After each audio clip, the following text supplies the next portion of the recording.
Hare Krishna, Krishna Krishna, Hare Hare, Hare Ram, Ram Ram, Hare Hare.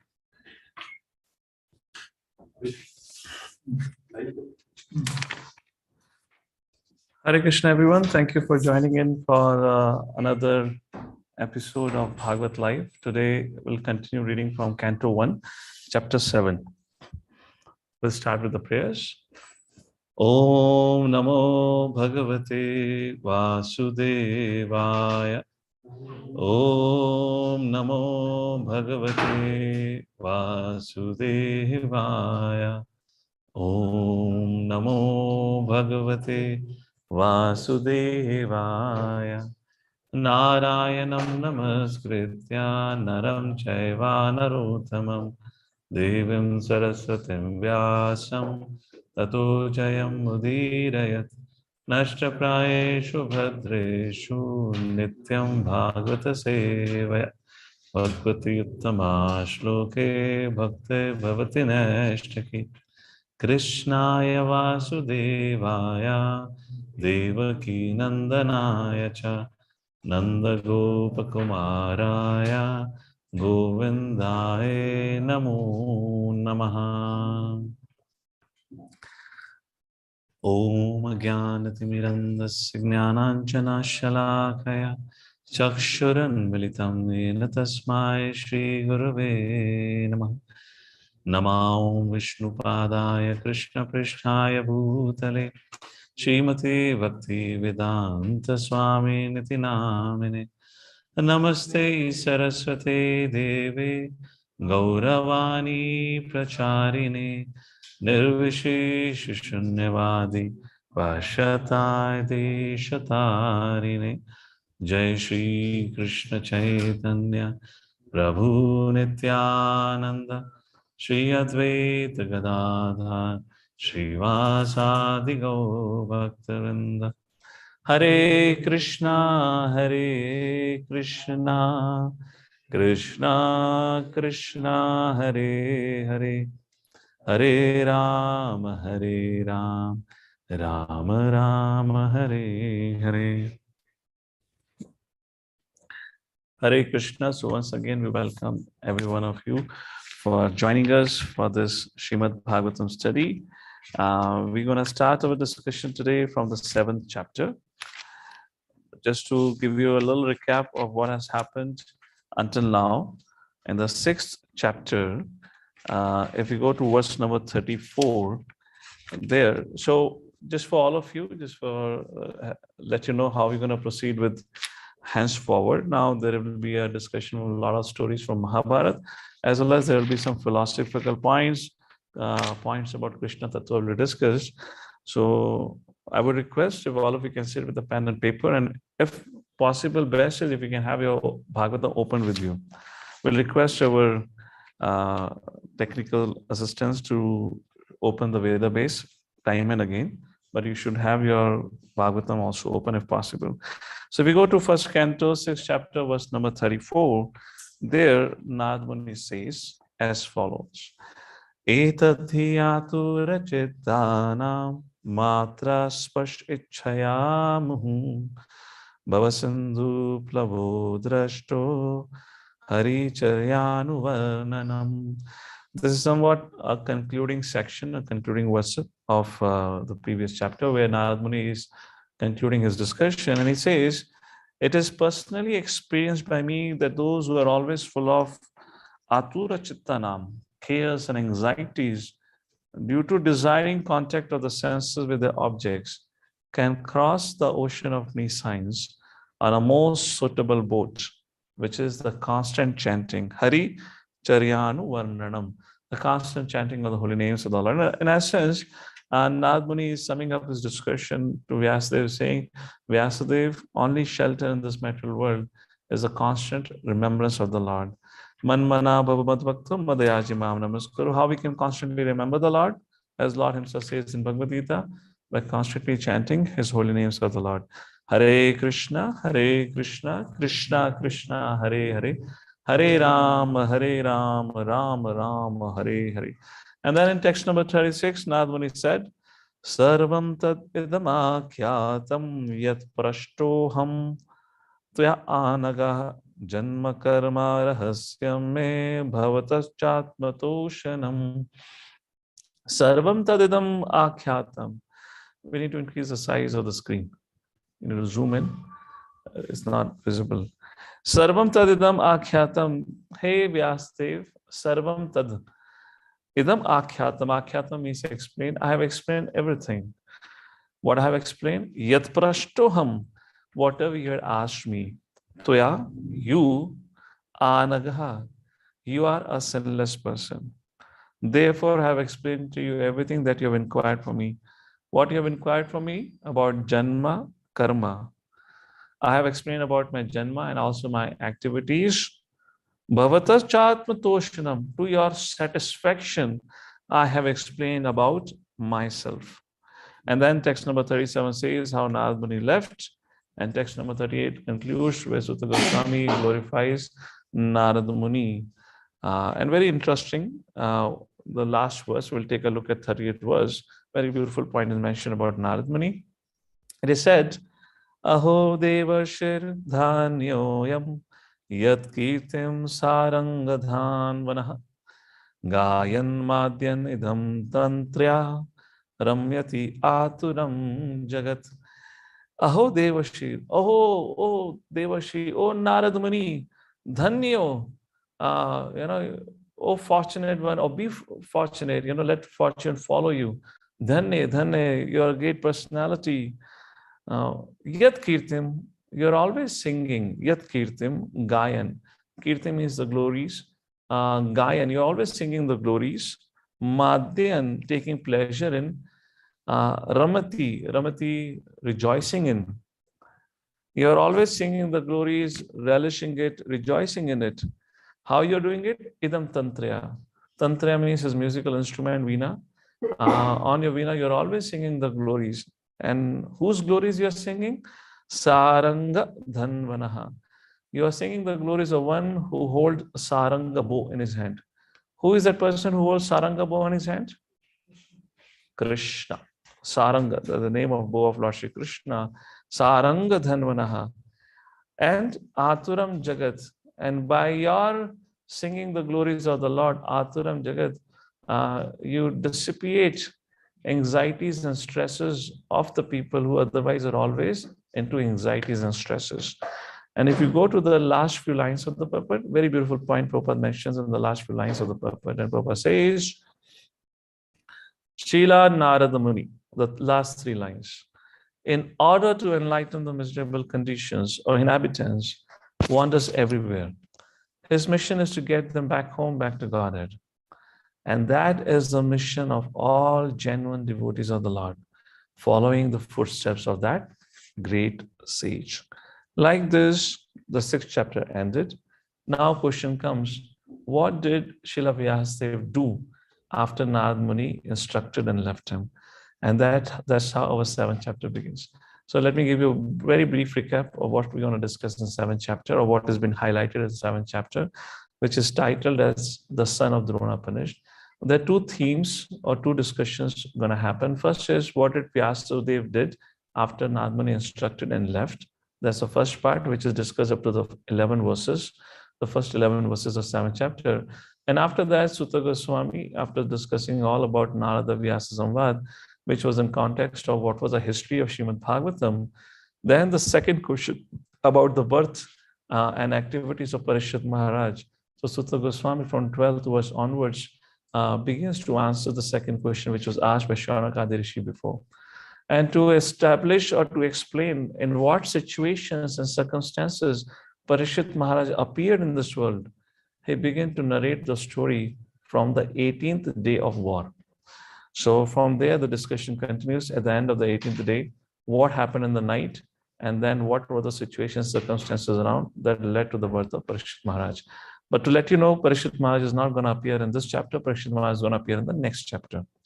This chapter focuses on what did Ashwathama, the son of Drona, did at the end of the war. So that's where the story of Mahabharata will discuss.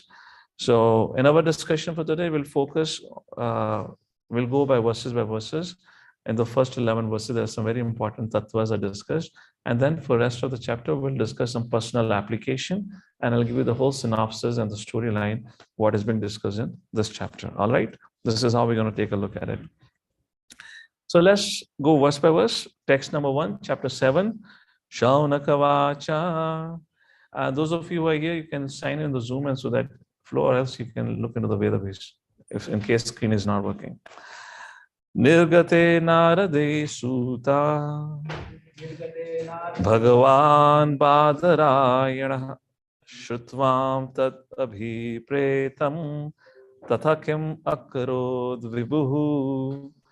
So Shaunakadi Rishi said to Sutta Goswami, Nirgate. Nirgate means departure. Narade Suta. Oh, Sutta Goswami, Nirgate Narada. When Narad Muni left, Bhagavan Badarayana, Badarayana, Vyasadev, Shrutavams, who heard from Narad Muni, Tad Abhipretam. Tad Abhipretam, whatever he had a desire, whatever he wanted to know, he inquired from Narad Muni. Tathakim akarod vibhuhu. Tathakim, what did he do? Akarod vibhuhu. Vibhu means the learned, the great. That great learned Vyasadev, what did he do after Narad Muni left after instructing him? Text number 2. Sutta Goswami now answers Shaunakadi Rishi, what did Vyasadev do after his spiritual master instructed and left? Text number 2. Very interesting section actually. Sutavacha Brahmanadyam Saraswatyam Ashrama Pashime Tate Samya Prasha iti Prokta Rishinam Satravardhanaha. Very simple Sanskrit. I mean, I don't need to say Sanskrit is simple. Just for those who want to know Sanskrit, read Prabhupada books, you learn Sanskrit. You just have to repeat it enough and you will understand the Sanskrit also. So Sutta Vacha means Sutta Goswami, he said, Brahmanadyam Saraswatyam. Saraswati, Nadyam means Nadi, Ashrama. At the bank of Saraswati river, there was an ashrama. Where was that ashrama? Pashchime Tate. On the Pashchim direction, which means Pashchim means should be on the west, on the western side of the Saraswati. There was a place, Samya Prasa iti Prokta. It is described, iti Prokta, it is described. That place was known as Samya Prasa. Rishinam Satravardhanaha. Satravardhana, that place is described, was such a beautiful place. If anyone would go to that place, it will enliven the senses of each and everyone.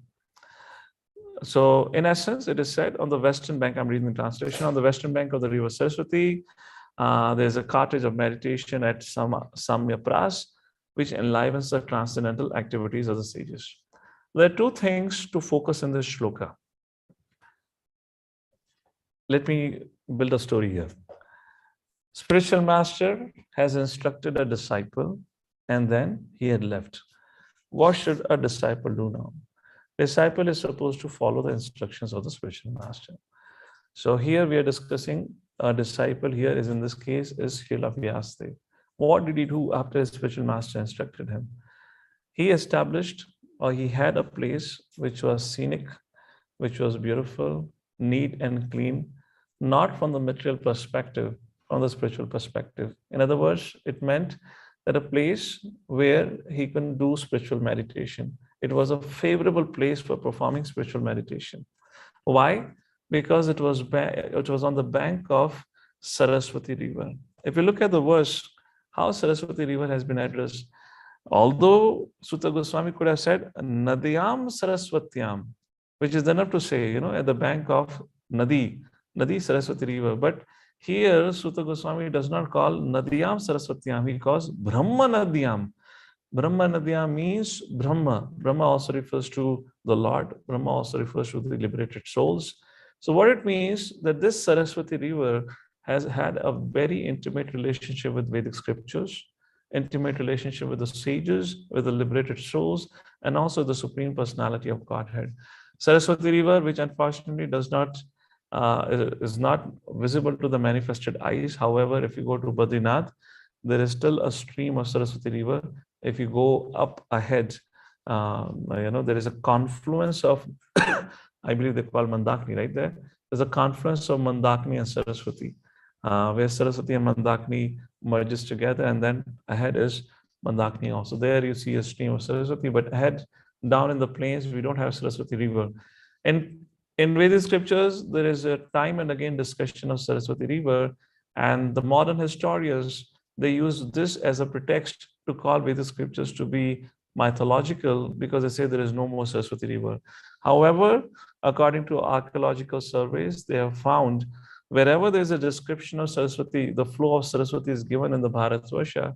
They have found today, of course, there is no river, but there is a river bed, a dried up river bed, which proves the scriptures are facts, they're factual. And the age of this dried up riverbed is said to be around 3,500 years ago, Saraswati River dried up. Now, why Saraswati River dried up? That will be additional thing. Now come back to the second thing. So Srila Vyasadev's residential place is described and what's the nature of their place, which is very favorable for spiritual environment. So Prabhupada focuses on this subject matter in his purport.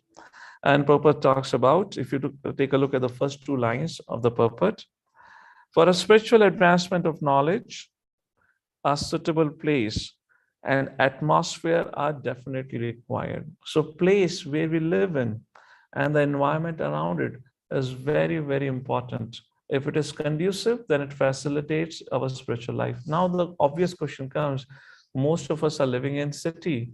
The city environment is not at all conducive, neither neat and clean, nor even meant for spiritual vibrations.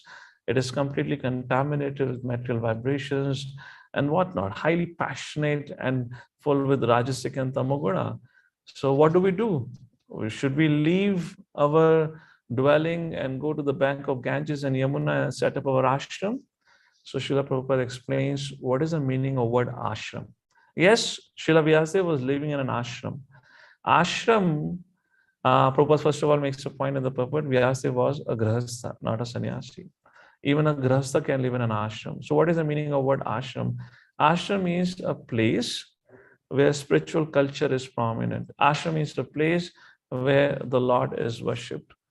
And to create that facility for all of us to make our existing dwelling or existing residential place favorable for Krishna consciousness, Srila Prabhupada taught us that how every grahastha must worship deities at their home. They should set up an altar. If you read the 7th canto, particularly this verse by Prahlad Maharaj, Shravanam Kirtanam Vishnu Smaranam Pada Sevanam, Archanam, Srila Prabhupada in almost 2.5 pages describes this word Archanam. And there he talks about how it is essential for every grahastha to worship deities or to have altar at their home, to serve the Lordship, to offer bhoga, to do arti, to do kirtan in front of them.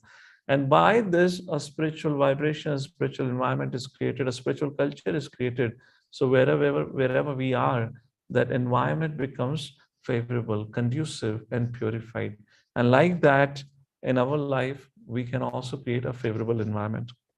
Second thing Prabhupada explains, the whole Varnashram system, another thing Prabhupada explained, the whole Varnashram system is designed in such a way that all the 4 ashramas, which means Brahmacharya ashram, Grahastha ashram, Vanaprastha ashram, Sannyasa ashram, which means, spiritual order, a person can always stay connected to spiritual culture. That is a point Srila Prabhupada explains. So that's the point how we as the disciples and practitioners of spiritual culture can also create a favorable environment around us. Text number 3. Okay, you are in ashram now. What would you do? So what did Srila Vyasadeva do? Tasmin swashrame vyaso badari sandamandite asinopa upasprashya prani dhadyo mana swayam prani dhadyo mana. He concentrated his mind. Tasmin swashrame vyaso, he was sitting in his ashram, which was surrounded by Badri Sanda, the berry trees which are found in Badrika ashram. And after that, this Badri name is given to that place.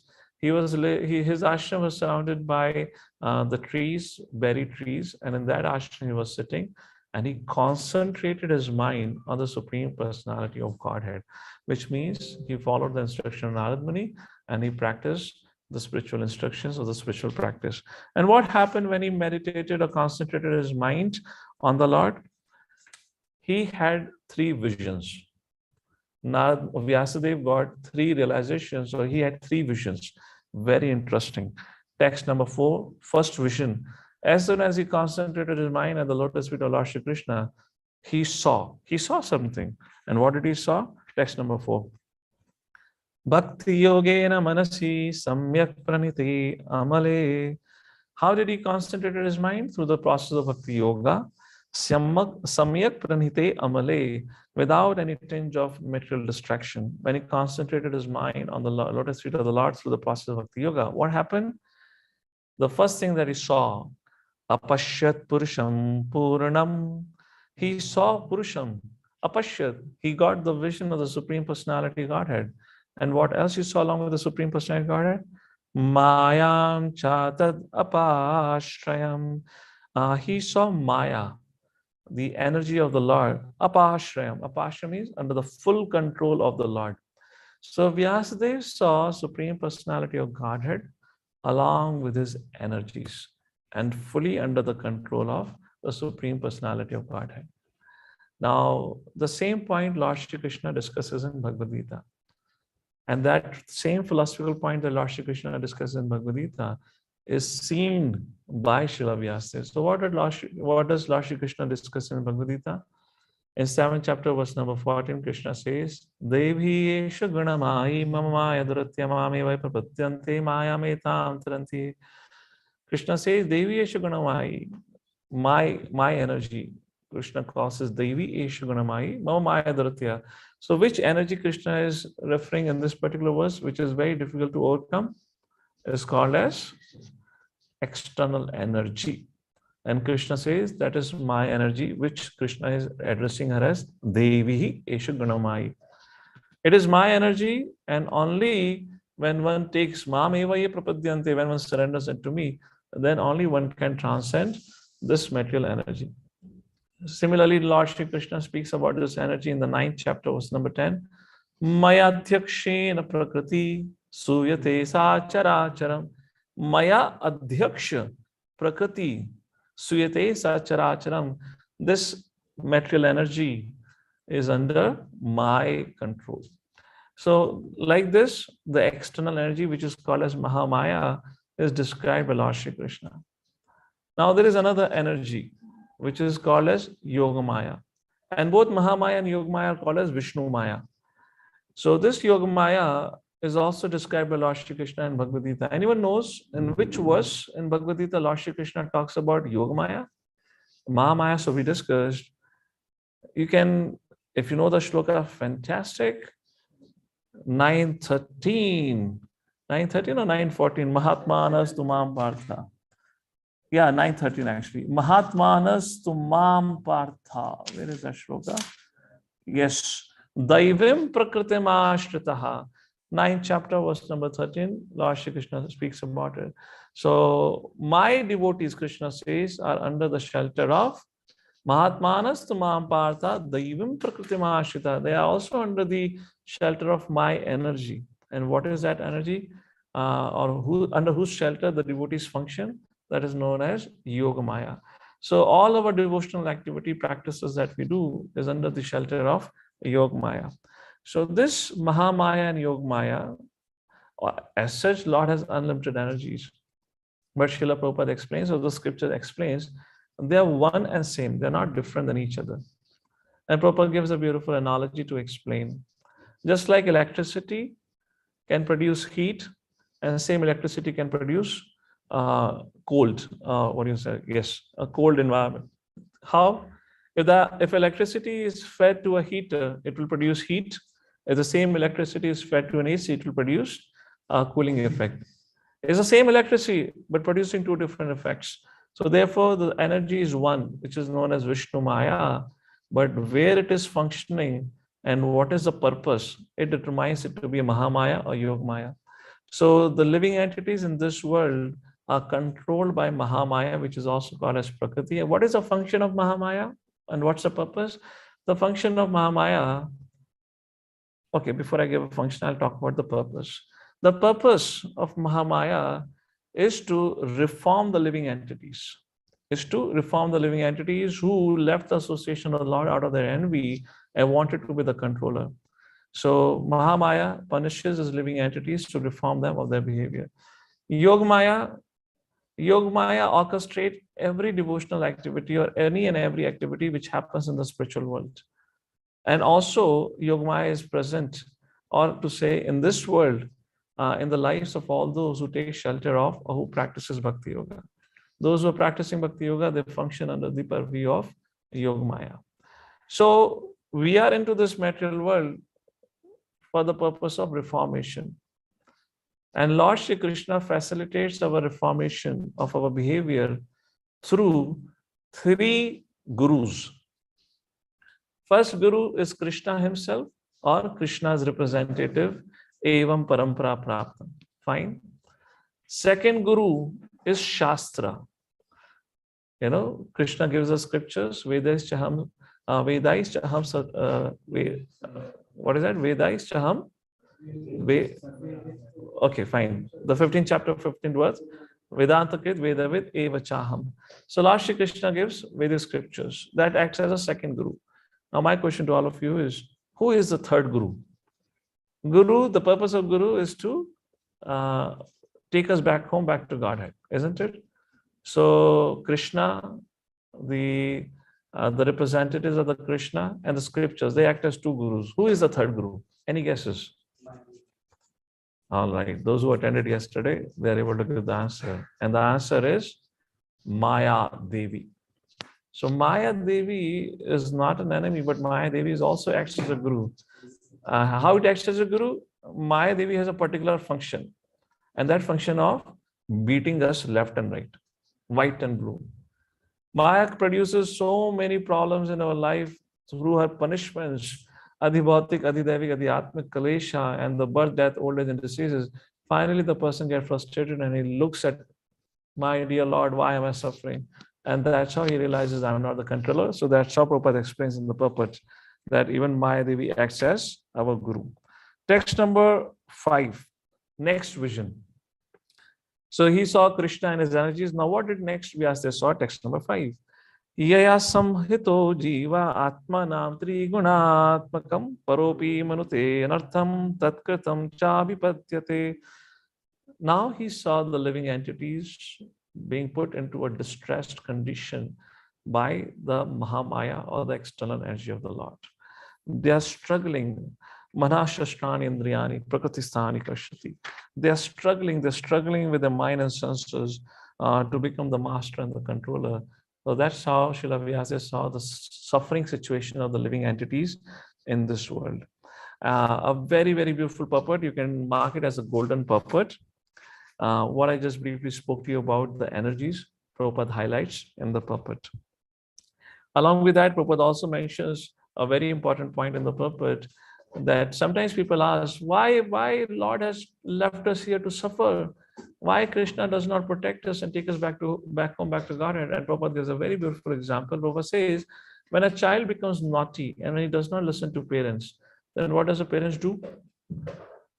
How many parents do we have today?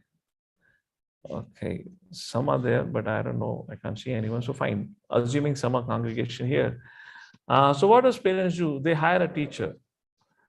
To reform their child. And when a child gets reformed, the parents, send the teacher away. And teacher, when he has to reform the child, sometimes may slap the child when he does not listen. So similarly, Lord Shri Krishna have put this external energy to reform us, not to punish us, but to reform us. And when we get reformed, the Lord Shri Krishna takes us back under the control, from the control of the external energy, and puts us under the control of internal energy. Like this, Prabhupada gives many, many examples that how Lord Shri Krishna facilitates our journey back home, back to Godhead. And then comes the third vision. Text number 6. He saw Krishna and energies. He saw the suffering conditions of the living entities.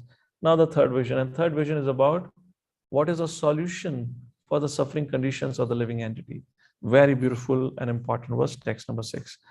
Anartho pashamam sakshat Bhakti yogam adhoksaje lokasya janato vidvams chakre satvata samhitam anartho pashamam sakshat bhakti yogam adhoksaje. He saw anartha. He saw the living entities suffering from different kinds of anarthas.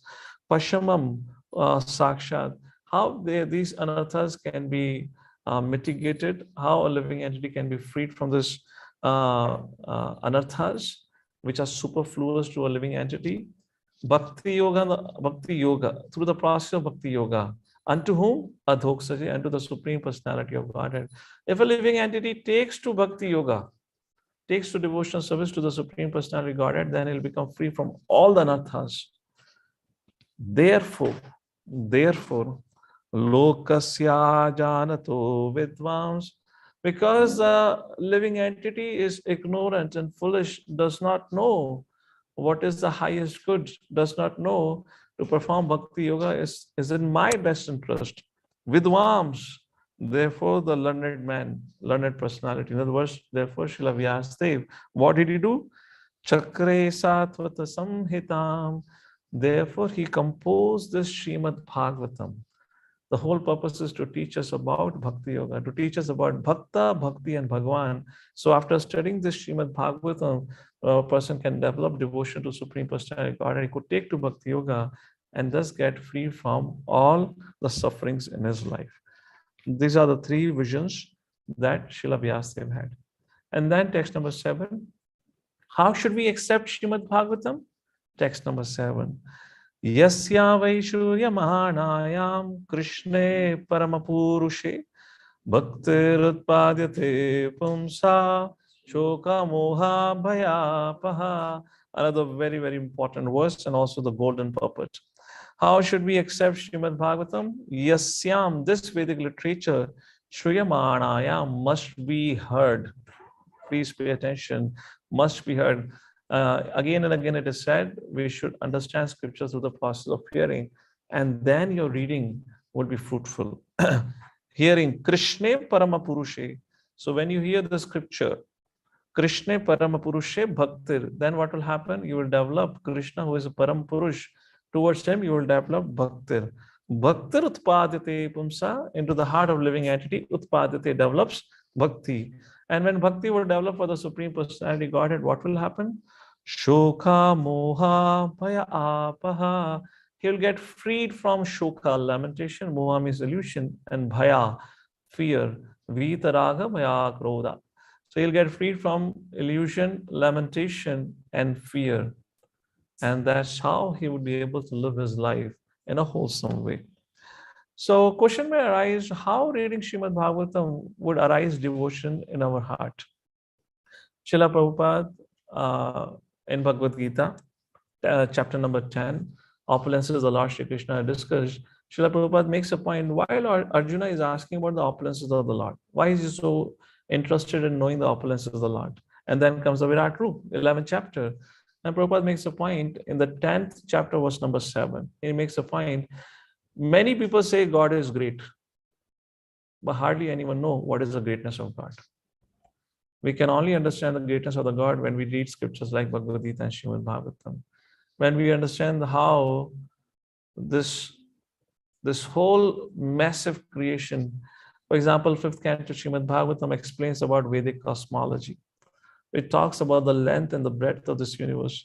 The length, or not the length, but the diameter of this universe is 4,000 miles yojana. Not 4,000 miles, it is 500 million yojanas, which means 1 yojana is equals to 8 miles, which means if I have 4,000 million miles yojanas. Now you can imagine what is the size of this universe. Such a huge universe is appearing from the body of Mahapurusha when he breathes out. So imagine what would be the size of Mahavishnu, isn't it? If 500 million yojanas size of diameter of this universe have come from the body of Mahavishnu, what would be, how many million yojanas would be the length and breadth of Mahavishnu? Yes? It's just a pore. And that Mahavishnu comes from Sankarshan. He is a plenary and plenary avatar. And that Sankarshan comes from Chaturvyu. That Chaturvyu comes from Balaram. And that Balaram comes from Krishna. So now imagine how great Krishna will be. So when we read Srimad-Bhagavatam, particularly from Canto 1 to Canto 9, when we read about the various incarnations and the subject of Vedic cosmology, when we understand the length and breadth and the greatness of this material creation in itself, then we can enter the sweetness of Vrindavan pastimes. So why we should study Vedic cosmology and how to understand Vedic cosmology is a very important subject. I recently spoke on this subject matter. If in case you're interested to know the answer to these two questions, we can share the recording. It's just a 1 hour lecture. You can watch it and will understand. So that's the point being made here. By knowing the greatness of the Lord, then bhakti develops. And Prabhupada speaks about the glories of hearing. Please read the purport, very, very beautiful purport. Prabhupada says why hearing is given so much emphasis in scriptures. And Prabhupada talks about, if you see the first few lines in the purport, Prabhupada says the most active sense in us is the ear. When we are awake and somebody attacks us, we defend from our hands. But when we are sleeping, the only sense can protect us is our ears, isn't it? The ears are always active. Therefore, Shravanam is emphasized. And that's the reason Srila Prabhupada established daily hearing of Srimad-Bhagavatam class. Every day we have a Bhagavatam class in ISKCON, every morning, all across the globe. Why? This is one of the verses you can quote as a reference that inspires Srila Prabhupada to have every morning Bhagavatam class, because we should hear Srimad-Bhagavatam, and then our heart gets purified. Nashtapraya Shobhadreshu Nityam Bhagavata Seva. That's another verse. Then what happens? So now Vyasadevji have seen the solution, have seen the problem, have taken darshan of the Lord. So what did Vyasadev do next? Text number 8. Sa samitam bhagavatam kritvanu kramya chatmajam shukam adhyapayamasa nivrati naratam muni. He taught it to Sukdev Goswami. We have discussed about Sukdev Goswami, so I'll not go into the details of it. Vyasadeva taught Sukdev Goswami. So in text number 9, Shonagadi asked a question. Why Sukdev Goswami? Sukdev Goswami was a Brahmagyani. He already was Brahma realized. Why he had to study Srimad Bhagavatam? So that was a question asked in text number 9. He was already Atmanam. He was already free from, Brahma Bhuta Prasanatmana Sochitina Kankshati. He was already liberated from material inabilities and anxieties and troubles. He was situated in Brahman. Why would he hear about Srimad Bhagavatam? And now comes a very, very important shloka of Srimad Bhagavatam, text number 10. Sutavacha, where Sutta Goswami says, why did Sukdev Goswami, who was a liberated soul, heard about the Lord or heard Srimad Bhagavatam? Just like if you have read something or if you know something, then the nature is that I already know. Why do I need to? I've already attained. Just like if you are in PhD or you have graduated with PhD, would you go and attend a 12th standard mathematics class again? So he's saying, he has already attained perfection. Why he has to now hear Srimad Bhagavatam or hear Vedic scriptures? Why? There's no need for it. The purpose of Vedic scriptures is to give you moksha. He's already got it. Now comes a very beautiful shloka. Atma Ramas Chamanyo Nirgrantapi Urukrame Kurvanti Haitu Kim Bhaktim Etham Bhuta Guno Harihi. And here Sutta Goswami says, Atma Ramas Chamanyo Nirgrantha. Nirgrantha means who are freed from all kind of material inabilities. They have no hankering, no anxieties. Api, yet Urukrame, the Supreme Personality of Godhead, Kurvanti Ahitukim Bhaktim, yet they perform devotional service unto the Supreme Personality of Godhead. And Sutta Goswami says a very beautiful line. Etham bhuto guno hari. Such is the glory of my Lord. Even the liberated souls rejoices in glorifying, hearing and reciting about his glories. And now comes a very beautiful purport. And if you go to the last 3 paragraphs of this purport, Prabhupada talks about how Krishna, the Supreme Personality of Godhead, is all attractive. So somebody amongst the audience that would like to read can read from, go a paragraph above, the great sages. Yes, from here. A very beautiful puppet. Somebody would like to read? They can raise their hand over. Yes, Madhusmita, go ahead. Where are you? I saw your hand up somewhere. Yes, go ahead. Unmute and read. Prabhu's screen. I will What read happened from to the my screen? back. Yeah, yes. Yeah. Great sages such as the four bachelor devotees Shanaka, Sanatan, Sananda, and Sona Kumara were attracted by the fragrance of flowers and tulsi leaves anointed with the pulp of sandalwood offered at the lotus feet of the Lord. Similarly, Sukdev Goswami was attracted by the transcendental pastimes of the Lord. Sukdev Goswami was already situated in the liberated stage, yet he was attracted by the pastimes of the Lord. This proves that the quality of his pastime has nothing to do with material affinity. Similarly, the young cowherd damsels were attracted by the bodily features of the Lord, and Rukmini was attracted by hearing about the glories of the Lord. Lord Krishna attracts even the mind of the goddess of fortune. He Go down. yeah, Yeah. he attracts in special cases the minds of all young girls. He attracts the minds of the elderly ladies by parental affection. He attracts the minds of the males in the humans of servitude and friendship. The word Hari conveys Oh, various this is okay. Not this paragraph. Go to the next paragraph now. By his personal features. By his personal features and transcendental attributes, the Lord attracts all the psychological activities of a pure devotee. Such is the attractive power of Lord Krishna. The attraction is so powerful that a pure devotee never hankers for any one of the four principles of religion. These are the attractive features of the transcendental Hare attributes of the Krishna. Lord. You're an animal, you're a human being, you're in any gender, you're a child, you're old, young, whatever you are a self-realized soul. Krishna is so attractive that everyone becomes attractive to Lord Shri Krishna. Atma Rama Chamunyo Nirgananta Pirukrame Ahituki Kurvanti Ahitukim Bhaktim Itham Bhuta Gunohari. Very, very beautiful shloka. We can't go detailed explanation, so I just wanted to read out this some aspect of this puppet here. Let's move forward. So Vyasdev had taught Sukdev Goswami. Srimad-Bhagavatam has been composed and he has taught Sukdev Goswami. That's how the first section of this chapter ends. Now, Sutta Goswami in text number 12. Parikshitoth rajarshi janma karma vilapanam samsthan cha panduputranam vaksha Krishna kathodayam.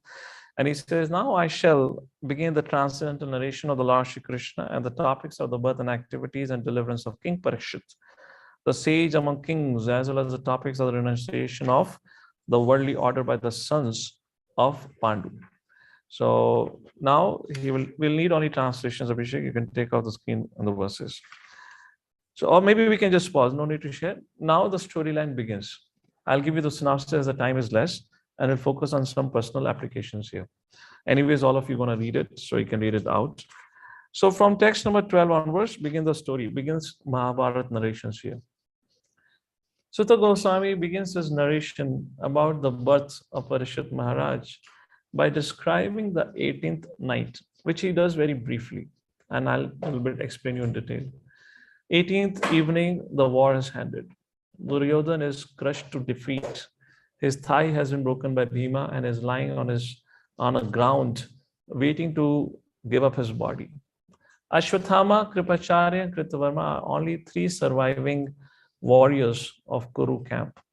Ashwathama, although he was a son of a Brahmana, but he had no qualities of a Brahmana. He had already broken all the rules and regulations of the courts of war during the war. He had become so envious, so offensive when he saw Duryodhan.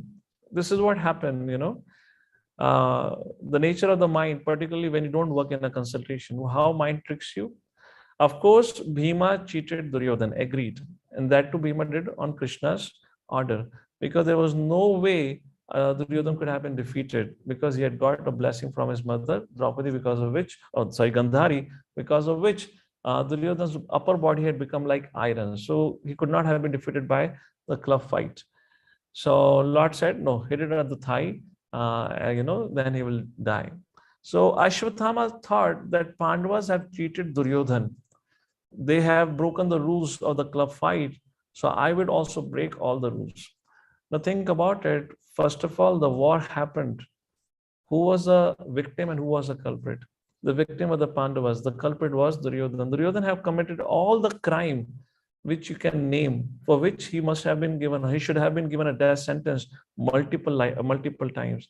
He had disrobed their wife, destroyed the chastity of Draupadi.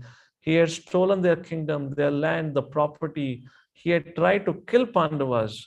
He had done everything for which a death sentence has to be given to a person.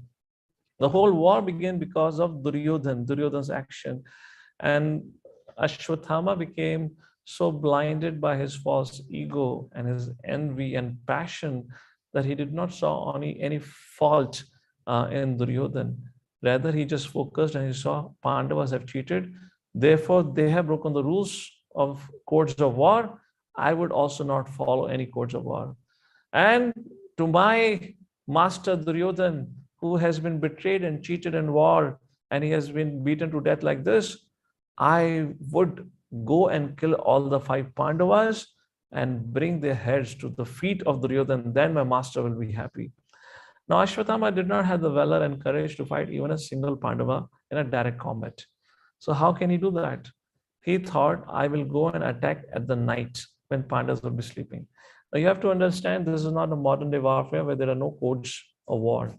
In those days, if you remember, on the 9th day of the war, when Krishna asked Arjuna to go to Duryodhana, asked that boon which Duryodhana had given to Arjuna, you can ask for anything from me and I'll give you. When Arjuna had saved Duryodhana from Gandharva's hand, he asked Arjuna to go to Kaurava's camp. Can you imagine your greatest enemy, the most powerful enemy, comes empty-handed to your camp? What will people do today? They'll take the whole advantage and kill him, burn him alive if they are a jihadi. That's what jihadi do. That mindset. So here Arjuna comes to the camp of Kauravas. He goes to the camp of Duryodhan, and Duryodhan welcomes him. He says, "Oh, my younger brother, you have come." So you're understanding what kind of codes of conduct were there. Till the time the sunlight was there, they would fight. But after the sunset, they would not fight. They would walk in each other's room, in each other's quarters, and they would be respected. So those days, the combat means a direct fight. To attack somebody who is without weapon, who is sleeping, and when there is not a direct combat, is the greatest sin that can happen, which Ashwathama did. He went in the night, and what Krishna had done, Krishna had taken Pandavas to the camp of Kauravas. According to the codes of war, the winning party would spend the first night in the camp of the losing party. So Krishna had taken Pandavas there. The Pandavas were not there, which Ashwathama didn't knew. Ashwathama entered the camp of Pandavas, and he entered a tent, which was the biggest tent, where 5 men were sleeping. And he thought those were Pandavas, and he went on massacring not only those 5 men, beheading them, but he set fire to all other tents which were there, killing hundreds and hundreds surviving soldiers and warriors in the camp of Pandavas. And with a great sense of pride, he brought those 5 heads to Duryodhana. He said, Duryodhana, I have killed your greatest enemy. See, these are the 5 heads of those 5 Pandavas. And Duryodhana was shocked. He said, it is impossible. Impossible.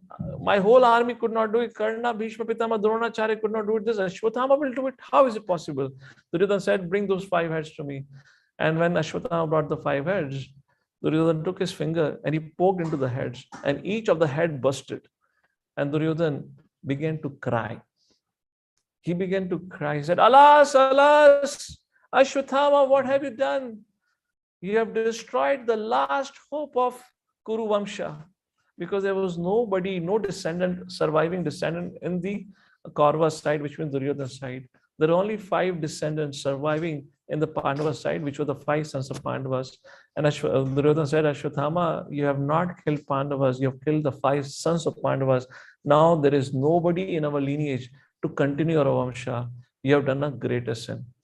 Even Duryodhana, a sinful person like Duryodhana, who was sole responsible for the war, did not acknowledge or appreciated the act of Ashwathama.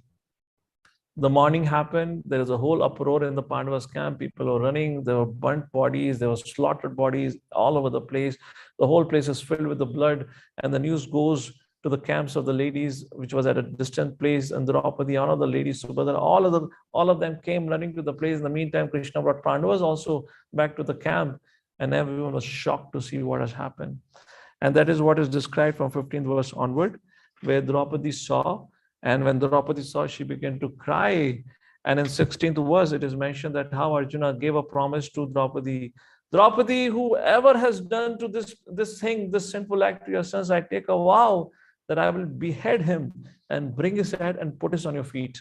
And then he asked Krishna, my dear Lord, please bring my chariot. Let's chase after this enemy who has killed our sons.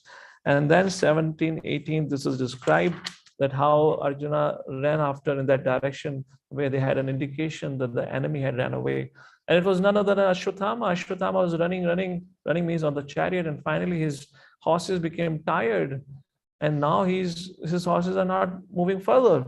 Ashwathama, seeing Arjuna coming behind out of fear, he, text number 19 explained, he chanted a mantra by which he invoked Brahmastra. And he shot Brahmastra. Now, Brahmastra, Prabhupada mentions in these purports that people are talking about nuclear weapons. Even you throw hundreds nuclear weapons, it will not destroy planet Earth. But Brahmastra is such a weapon which can destroy the whole universe. Prabhupada compares nuclear weapon to a Brahmastra as, you do fire a pataka on Diwali. So nuclear weapon is like a pataka, Diwali pataka in front of Brahmastra, just to give you a little contextual understanding of it. So he released the Brahmastra, text number 20 describes that. And then because of that Brahmastra which was shot, all the four directions were engulfed by fire and heat. And it was gushing towards Arjuna. And Arjuna became terrified. And text number 22 describes the prayers of Arjuna, where he took shelter of Krishna once again and he began to speak. And these are some of the verses which we like to read, if it's fine with all of you. I see we have 4 minutes to go to class. Do I have permission of everyone to take 10 more minutes to give you this explanation? Is that okay? Give me a hands up if you're fine. Otherwise, I can tell you, thus ends the Bhaktivedanta purport. I can conclude here. Or else we can go a little bit. Okay. So I see some thumbs up. So with whatever voting we have got, we'll move forward. Text number 22, we'll read this some very beautiful verses now. Arjuna Vacha Krishna Mahabhao Bhaktanam Abhayankara Tvam Eko Dhayyamananam Apavargosi Samsrate. Beautiful verse.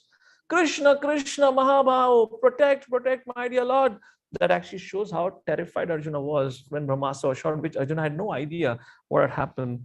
Bhaktanam Abhayankara, you deliver, you relieve the bhaktas of the fear. Tvameko dhayyamanana, you, only you. Apavargo asi samsrate. Samsrate means this samsara. Apavargo means liberation. Only you can award liberation of moksha, of freedom from anxieties and fear. My dear Lord, I take your shelter. Text number 23. Tvamadya purushah sakshad ishvara prakriti paraha maya vyudasya chit shaktya kaivalyastita atmani. My dear Lord, you are beyond the three modes of material nature. You are the original personality of Godhead. Purusha sakshad. Please protect me. Please help me. Text number 24. Saeva jiva lokasya maya mohita chetasaha mitasya svena viryena shreyo dharmadi lakshanam.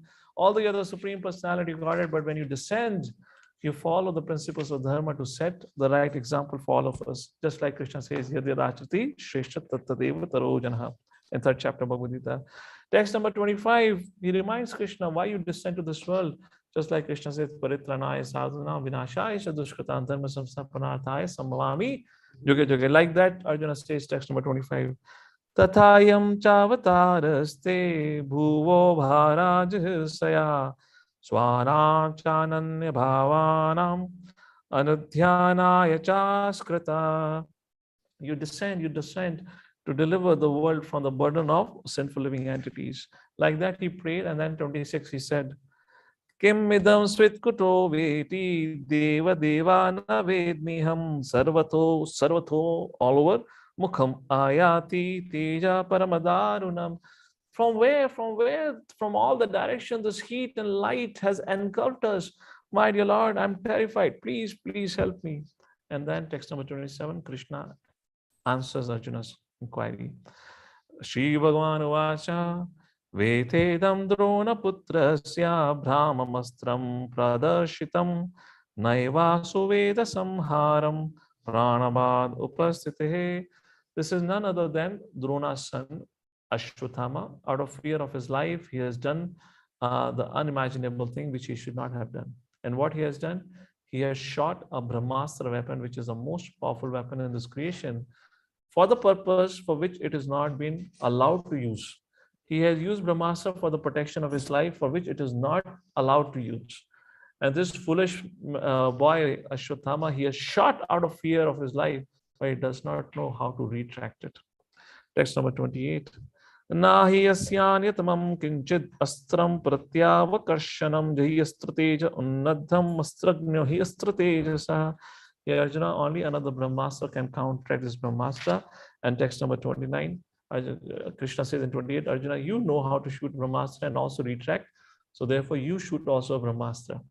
So how did Ashwathama and Arjuna learn the science of Brahmastra? They both got the science from Dronacharya. Arjuna was qualified to learn. Ashwathama was unqualified, but yet Ashwathama got the science of invoking Brahmastra, which means the mantras to invoke Brahmastra through parental affection. Dronacharya had a parental affection to his unqualified son, and because of that sentiment, he gave Ashwathama the weapon which was not to be given to an unqualified son, because of which now a big tragedy has been created. The weapon has been shot, which has a power to destroy the whole universe.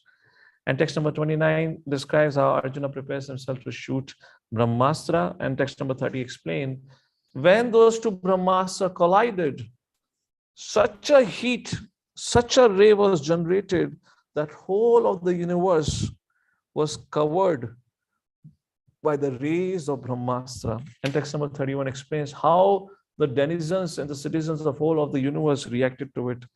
Text number 31 describes all the population of the three worlds was scorched by the combined heat of the weapons. Everyone was reminded of the Samvartaka fire which takes place at the time of annihilation. And that time Krishna told to Arjuna, now don't let it further.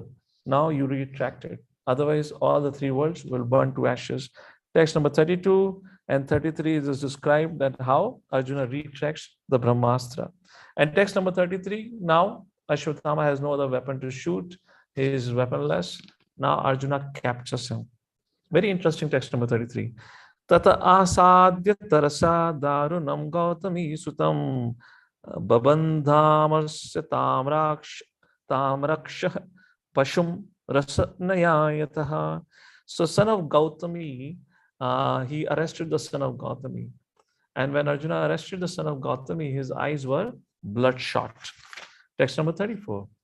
Krishna speaks, and Krishna is angry with Arjuna. Can anyone guess why Krishna is angry with Arjuna? Arjuna did what Krishna asked. He retracted the Brahmastra, but Krishna is angry. What is an evidence? Let's take a look at verse number 34.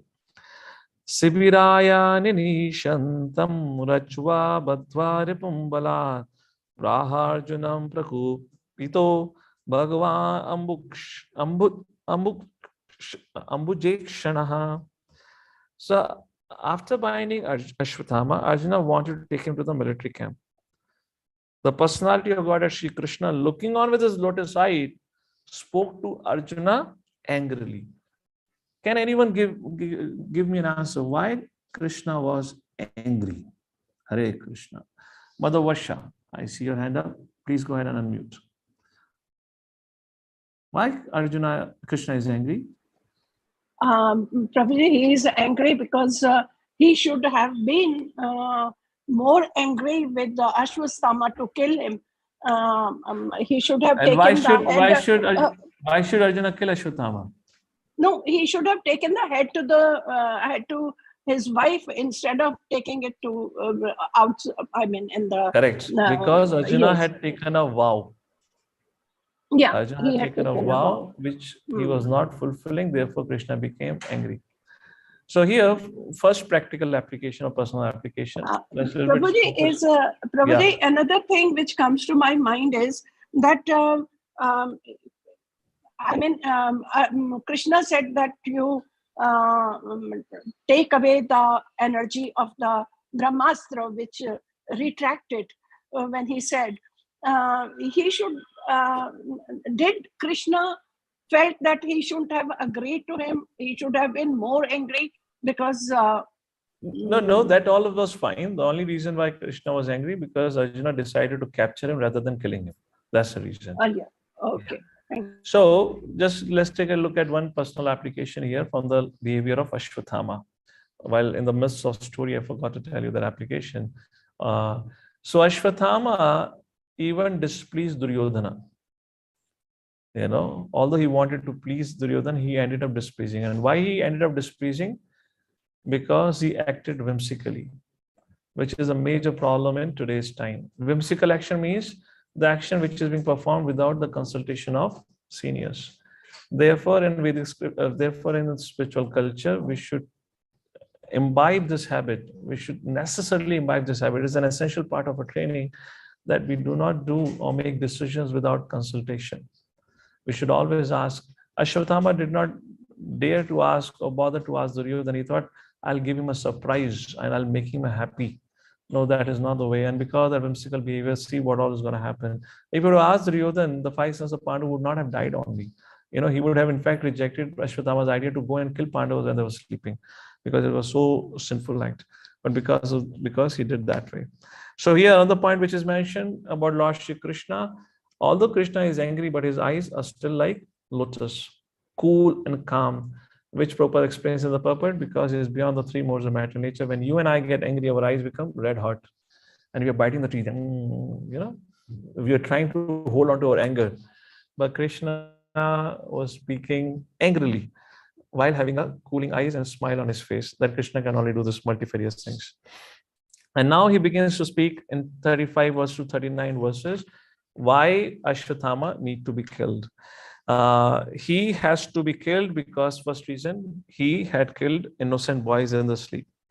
Then text number 36, another reason, according to the codes of war, nobody should kill a careless person, intoxicated person, a person who is asleep, person who has taken your shelter, a boy, woman, a foolish creature, a surrender soul. But he had killed a sleeping child, that too a boys. Then 37 was, then he says, such a person should be killed, because if he's not killed, then in his next life, he'll have to suffer more. So Krishna talks about the importance of the death sentence. Text number 38, and then Krishna says, because you promised to Draupadi, you have to keep your promise. And text number 39, this man is an assassin, murderer of your own family members. Not only that, he has also dissatisfied his master. Like this, Lord Shri Krishna gives various reasons why Ashwathama should be immediately killed. But Arjuna decides to not take an action by himself. He decides to bring him to Draupadi and let the decision be made together what to be done with Ashwathama. So here Arjuna is disobeying Krishna's instruction. How can a devotee of the Lord disobey the instruction of the Lord? Isn't it? Krishna is saying, kill him. And Arjuna is saying, So Acharya has explained a very beautiful point. This was a test of Krishna to see how much understanding of dharma Arjuna has. And what is a dharma? That will be described later on. So actually, Krishna did not want Arjuna to do that, but he wanted to test what is Arjuna's level of understanding. And then text number 41 describes that how this Ashwathama was brought in front of Draupadi. And now something very interesting happens, text number 42. Ashwathama, the killer of her 5 sons, Draupadi's 5 sons, when he was brought in front of Draupadi, what did Draupadi do? Tataharatam pashuvat pashabaddham avan mukham karma jugupshtena niriksha krishna prakatam guru sutam vama swabhava kripaya nanamacha. नाम का मतलब होता है प्रणाम करना. द्रौपदी उस हत्यारे के प्रति प्रणाम करती है. Draupadi, bow down and offer respect to Ashwathama, the killer. In Kali Yuga, people don't offer respect to their gurus and teachers.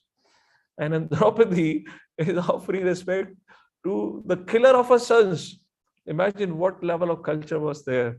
And now there is a discussion on the nature of a woman and also the compassion of a devotee. Time is short, so I'll not speak on it. You can all read a purport. If you'll have doubts, we can discuss that later on. So now Draupadi, from 43rd verse onwards, gives 5 reasons why Ashwathama should be forgiven. Actually, Draupadi decides to forgive Ashwathama.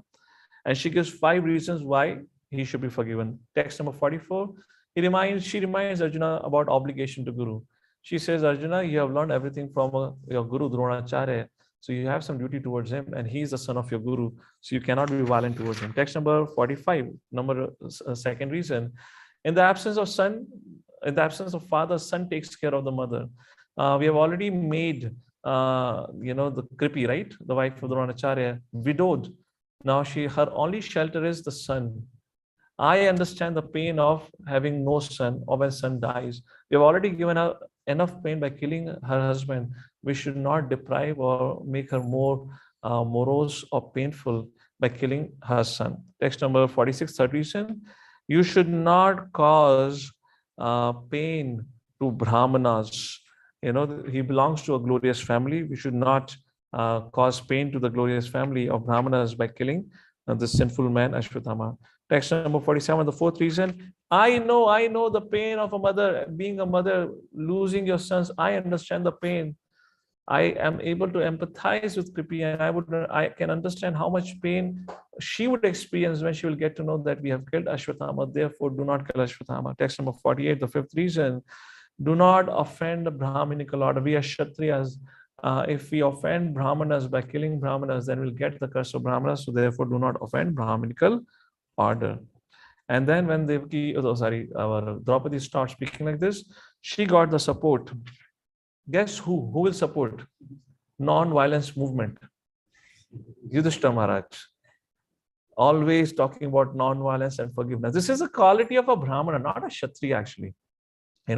Interestingly, all these devotees right now acting on the Brahminical platform, not a Kshatriya platform. Kshatriya never forgives. Therefore, Krishna said, kill. And we'll understand why Krishna said, kill in the next chapter when Ashwathama being forgiven. Yet, once again, we'll use Brahmastra to destroy the last seed of Kuru Vamsha. So they had gone, they had become sentimental. Prabhupada writes, Draupadi was affected by sentiments. She was not using Vedic Shastras. She was not consulting what Shastra says. Rather, she was using her sentiments. And she thought, of course, we don't have time. Otherwise, we can compare, the reasons given by Draupadi to forgive Ashwathama to the reasons given by Arjuna to forgive Kauravas in the first chapter of Bhagavad Gita. You can take it as an exercise for yourself to think on it. Let's move to text number 49, where Yudhishthira Maharaj, Nakul, Sahadev, all of them agreed. 49 and 50 describes all of them agreed. Yes, Draupadi, we are with you. Let's forgive Ashwathama. However, every story has a twist. And one person who would never align with the non-violence movement of Pandavas, who was that Kshatriya?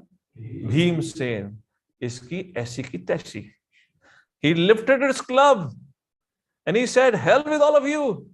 I'm going to crush his head right now. So you have Draupadi and you have Bhimsen. And Draupadi is protecting Ashwathama. And Bhimsen is running aggressively. Bhimsen is huge-bodied Kshatriya. What Draupadi could do? So therefore, text number 52 describes Lord Shri Krishna intervened and he took a form of a Narayana, where he manifested 4 hands. With 2 hands, he was protecting Draupadi and Ashwathama, and 2 hands, he was holding Bhimsen. Bhimsen was very powerful. Huh? So Krishna had to use his 2 hands. Ruk jao, shant ho jao. Like that, text number 52 describes. And then 53 to 54, interesting verse. Shri Bhagavan Vacha Brahma Bandhu Nahantavya Atatai Vadharanaha Maivobhyam Natam Paripahi Anushasanam Kuru Pratishrutam Satyam Yattat Santvatyata Priyam Priyam Chabhimasena Sya Panchalya Mahyame Vacha. Lord said, a friend of a Brahmana not to be killed. But if he's an aggressor, he must be killed. All these rulings are in the scriptures. Arjuna, you should act accordingly. You have to fulfill your promise to your wife, and you must also act to the satisfaction of Bhimsen and my satisfaction. Krishna wanted Ashwathama, so Krishna and Bhimsen was on one side, and there was rest of them other side. Non-violence movement versus aggression, and he asked Arjuna to do the needful. This word "do the needful" is a very interesting word, which in ISKCON we use quite often. So when you tell somebody, okay, this is what you have to do, now do the needful, which means now figure it out how to do it. So this is coming in parampara from Krishna. And Srila Prabhupada used to say often, okay, now do the needful. I have explained you. And in that parampara, we are also using this statement, do the needful. So now we have explained you what to be done. Now you figure it out how to do. Now Arjuna is perplexed. Text number 55. Ek keh raha hai maro, ek keh raha nahi maro. Marna bhi hai, nahi bhi marna. How do I reconcile both things? And then he was reminded of the pastime of Lord Shri Krishna. When he did the kidnapping of his first wife, Rukmani, the Rukmani's brother was chasing after Krishna and Rukmani. Jarasandha and everyone was defeated. Although Rukmani was defeated, he said, no, no, no, I would not let my sister be kidnapped by this Gwala. I would fight with Krishna. And he was shooting arrows at Krishna. And finally, Krishna became enraged. He lifted his bow, Saranga bow, aimed an arrow, and was about to kill Rukmani. He saw at Rukmani's face. And Rukmani, my brother, aakhir mein to blood relation hai na. And this is the compassionate nature which is being discussed here of mothers, the sentiments. So Rukmani became sentimental. No, no, no, no, no, no. For my sake, don't kill my brother. Now, according to the codes of Kshatriya, he had attacked Lord, so he had to be killed. Now, it's the first day of marriage. Marriage is not even completed.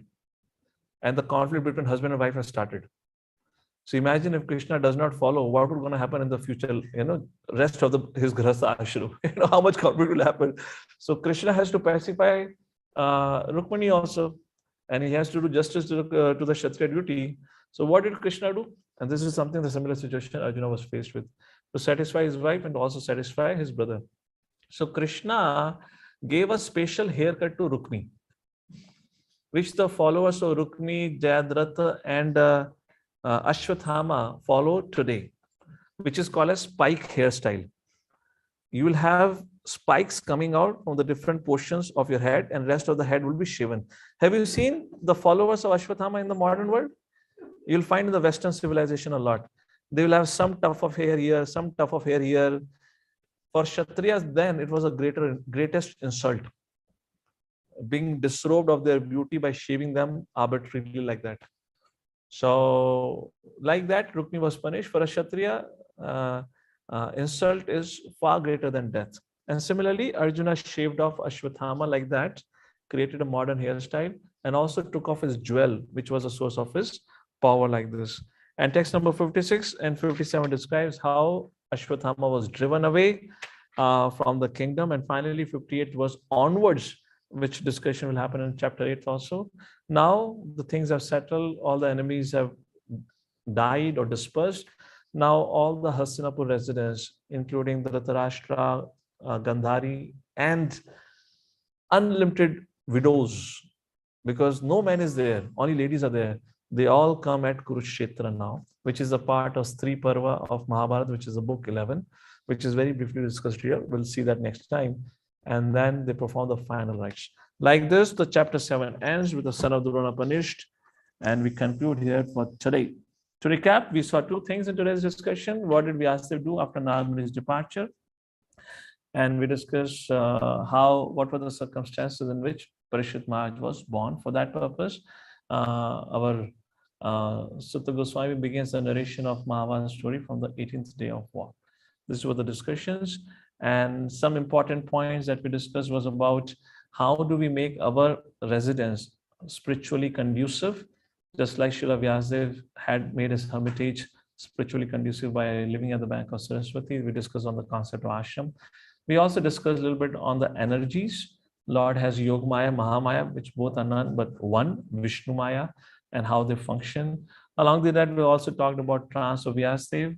Vyasadeva saw three things: Krishna and his energies, the conditioned living entity bound by the material energy, and the solution for liberation of the jiva, which was Bhakti Yoga, by practice of Bhakti Yoga. And to teach about Bhakti Yoga, therefore, Chakre Satvata Samhitam. Therefore, Srila Vyasa decided to compile the Srimad-Bhagavatam. These were the discussion. Then we also saw the glories of hearing of Srimad-Bhagavatam. What are the glories of hearing? And then we also saw in Atma Ramas Chamunya Shloka how Lord is all attractive. Even Sukadeva Goswami was a liberated soul. He was attractive. Who does not had any attraction was still attractive, which means the subject matter of Krishna is not of this world, is of spiritual world. Therefore, a self-realized soul like Sukadeva Goswami or the four sons of Brahma, who are also self-realized, they could be attracted to Lord Shri Krishna. And then we spoke about the whimsical behavior of Ashwathama, how we learn a very important lesson that we should always work in consultation. If Ashwathama would have dared to ask Duryodhana, so much mayhem and so much agony, pain, and also the punishment and insult that Ashwathama had to undergo would not have happened. With that, we pause for here today. Thank you all for your kind attention. Jagadguru Srila Prabhupada ki, Srimad-Bhagavatam ki. We'll continue our discussion next week, and we preponed today's session just because tomorrow is God Purnima. So that was not possible to have a session, but next week we'll meet again on Friday morning. So, any questions or any comments? I see there are two hands up. I don't know who is VN, but let's take question from Mother Varsha. If anyone has any question, I would request they switch on the camera. Yes, Mother, go ahead. Yes, Prabhuji, my question is, why Yudhishthira Maharaj, such a sensible person, such a learned person, why did he agree to have gambling session? Oh, join that session? Actually, Narad Muni post Rajasviya Yagya, which had happened at Khandava Prast, or what do you call as, right? Indraprasth, which was a city established by Pandavas. Post Rajasviya Yagya, Narad Muni had come and told Yudhishthira that you're going to become responsible for the annihilation of the whole Vamsha. So Yudhishthira became frightened. And then Yudhishthira took a vow that I take a vow that I would become completely obedient to my seniors. I would never ever disobey my seniors. And somehow the secret got released to Duryodhana. He got to know of this vow of Yudhishthira. Therefore, he impelled Dhritarashtra to send an invitation to Yudhishthira to come for gambling. And please understand, not once, twice it happened. So if you say Yudhishthira Maharaj played because he loved gambling, then why would he come back to play gambling second time when he was so badly insulted? Even a fool would have this much sense not to do it again. But Yudhishthira Maharaj had to even come back second time, despite after all going all through the insult. Finally, when Draupadi was insulted, when she was about to curse, this was in the first gambling when Krishna protected, and then Draupadi was about to curse, then Gandhari came, and then the Dhritarashtra realized if Draupadi curses, then my whole family would die. That's the only time he interfered. And he said, oh, my dear daughter, please forgive me, please ask me for any boon. And then she said, please return everything back. So Yudhishthira Maharaj got everything back. And after some time, again, Duryodhana impelled Dhritarashtra to ask for a gambling match with Yudhishthira Maharaj. And Yudhishthira Maharaj knew very well what would be the result of this gambling match also. What to do? He had taken a vow. He had taken a vow not to disobey his elders. So it's a very interesting thing. It's a cultural dynamic which you and I in today's time will not understand. Probably you and I would say, hell with my senior, because the senior is bent on destroying my life, isn't it? But those days and times were different when a person will take a vow, a man of character. Just like, think about Vasudev. He took a vow to come say that I'll bring my son to you. Vasudev kept the vow. He brought his son to come say. Which parent would do like that? So the times were different when people were loyal to their words, and they would keep it at any condition. Like Bhishma Pita, Devavrat, he took a vow, I will remain lifelong celibate. When later on, when Shantanu died, and Shantanu's two sons died, then Satyavati said, we don't have any hair, we don't have any, progeny. So you should get married now. Because of me, you took a vow, so I give you permission to make a vow. Bhishma said, Hari Bol, nothing doing. I have taken a vow.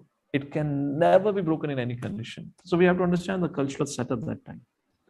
All right, mother? But Prabhuji, one thing, when during the war, Krishna had taken a vow that he will not pick up any shastra, but to save his devotee. That shows the Arjuna, greatness of Krishna, that Krishna is not bound by any condition. To protect his devotees, Krishna is even going to break his vow. Therefore, Krishna says, Arjuna, you declare, Name Bhaktya Pranashyati. Why you should declare? Because if you take a vow, I will always keep it. But my vow, I don't give a damn if it causes death to my devotee or trouble to my devotee. For protection of my devotee, I can break my vows also. That's the greatness of the Lord. All right? Hare Krishna. Thank you. Get me a mouse. Anyone, anything else? Yes, Mother Medavni, I see your camera on. Go ahead. Hi Krishna, Prabhu, thank you so much. Very, very wonderful class. I mean, the more times we hear the same pastime, it is very relishable. Every time it's very different. The way you express, and it's very dramatic sometimes. It's very, very, you keep us engrossed in the lecture, Prabhuji. Thank you so much. Prabhuji, my question is, even Arjuna, for that matter, when he killed Karna, did not follow the war rules, right? Because Karna's chariot was down. Yeah. So how do we understand that, by not following the war rules, Krishna was very angry. No. So I just wanted to understand that, following the war rules, not following the war rules, did it actually anger Krishna? Because I think all the Pandavas did that. No, I'm not clear with your question. What's your question? Say in one line.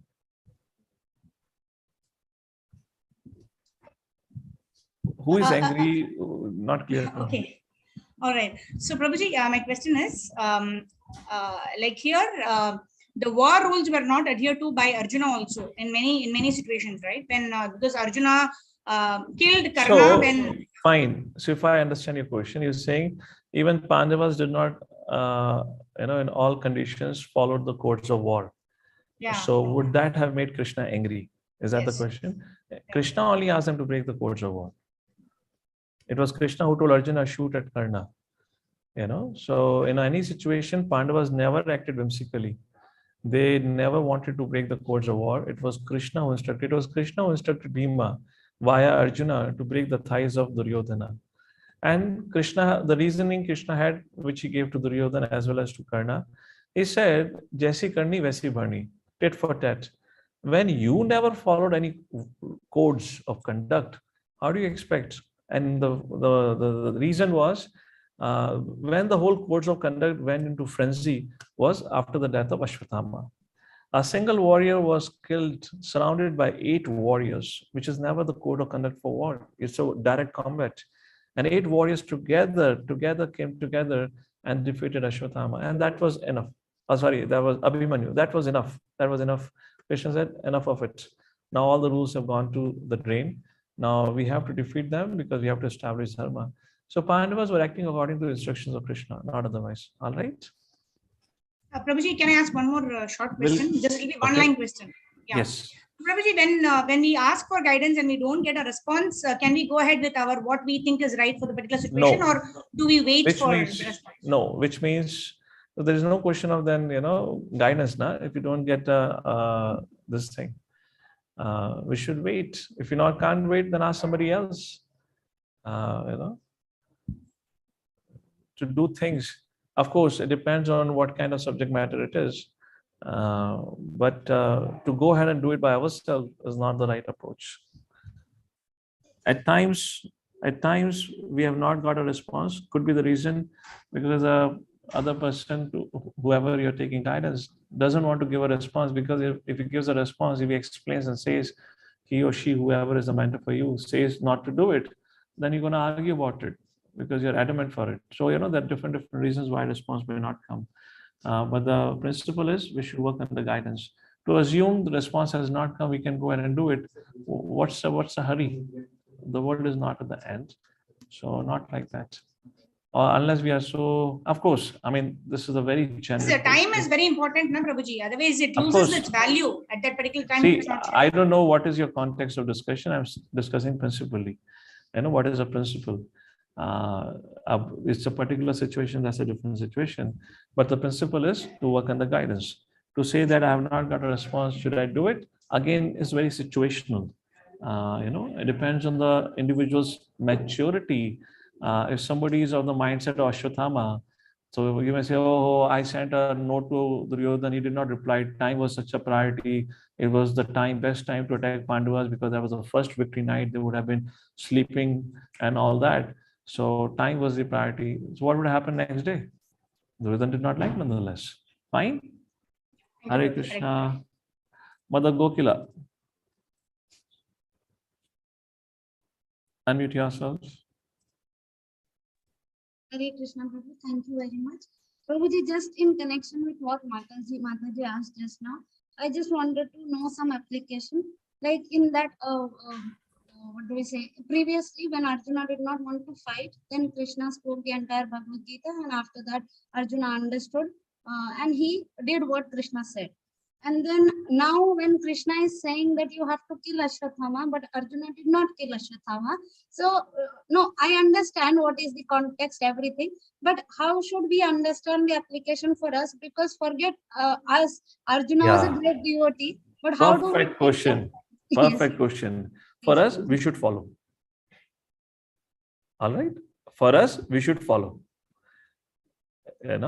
So this is Arjuna, a pure devotee of the Lord, is a particular relationship with Krishna, where Krishna is personally present. And there in that relationship, this was a thing which was meant for Arjuna to do it and which he did successfully. But for us, we are not at that level. For us, there is only one thing, follow. Okay. Right? Hare Krishna. Who else we have? Mother Prachi, yes, go ahead. Hare Krishna, Prabhuji. Dandavat Pranam. Thank you for wonderful class, Prabhuji. So you mentioned that there are three gurus, Krishna, and then Shastras and Mahamaya, you say. But in one of the previous sessions, we had discussed about the types like Chaitya Guru and the spiritual master also. I said where Krishna do they fall? and Krishna's representative. Okay, so Chaitya Guru will fall in which? Who's Krishna? Krishna's representative, na? Yes, yes. Okay. So you missed the point that I said. I said Krishna or Krishna's representatives, second Shastra, third Maya. And third Mahamaya. Yes, Prabhuji. Okay. Yeah, I missed it. Thank you, Prabhuji. Hare Krishna. Have I taken, Mother Vasha, you have your hand up for a question or what? No. So this is done for everyone. All right. Let me just see. Okay. Thank you all for joining in. Anyways, it's time up, 9:31. So all of you will have your work to do. Oh, Mother Gayatri. Yes. I just saw your finger up. Okay. Please go ahead, Mother. Unmute yourself. Hare Krishna, Prabhuji. Hare Krishna.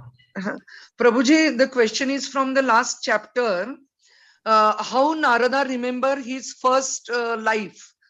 So the answer given here is 1.6.4. But I'm not getting the clearly. But super consciousness of the supra mind in the spiritual plane is as good as the spirit soul and is never annihilated. So super consciousness of supra mind in the spiritual plane. So that is getting me difficult, Prabhuji, to understand. Correct. What it means, Narada Muni has become a self-realized person now. Okay. Self-realized person situation, to give you a simple example, is a wakeful state. When you wake up in the morning, when you wake up in the morning, you do remember what you saw in your dreams. May not be everything, but you still remember. Yeah. Now in our situation, we may not remember everything in our dream. But when you're talking about self-realized soul, he remembers everything of his past. Okay. And now you may say, okay, let's say Mother Gayatri, what if I remember everything about my previous life?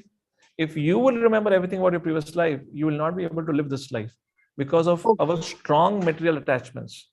Okay. But now a self-realized soul who has become completely liberated from the modes of material nature, he would not get affected even though he remembers what all happened in this previous life. Okay. So that's the point. Yes. Thank you, Prabhuji. Hare Krishna, Dhanvaswam. Thank you all for joining it. Jagadguru Srila Prabhupada ki Jai. Hare Krishna.